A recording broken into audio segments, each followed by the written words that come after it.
कोल्हापूर शहरालगत असणाऱ्या गावाच्या प्रवेशद्वारापासून अनेक ठिकाणी कचरा पडलेला असतो।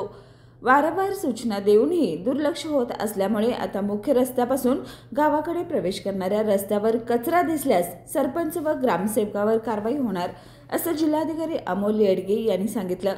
उद्यापासून अचानक भेटी देण्यात येणार असून ज्या गावामध्ये रस्त्यावर कचरा आढळून येईल त्या गावातील सरपंच व ग्रामसेवकावर कारवाई करण्यात येईल असंही सांगितलं। या बैठकीत जिल्हा परिषदेचे मुख्य कार्यकारी अधिकारी कार्तिकेय निळस उपस्थित होते। जिल्हाधिकारी कार्यालयात करवीर तालुक्यातील 14 व हातकणंगले तालुक्यातील 4 अशा 18 गावातील सरपंच व ग्रामसेवकांची बैठक पार पडली।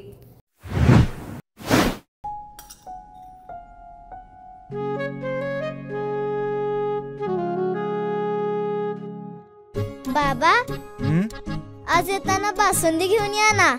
अगं, कालच आपण आईचा वाढदिवस होता म्हणून आणली होती ना।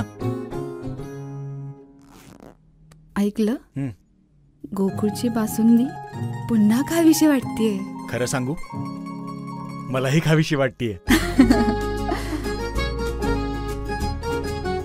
पुन्हा पुन्हा खावीशी वाटणारी गोकुळ बासुंदी।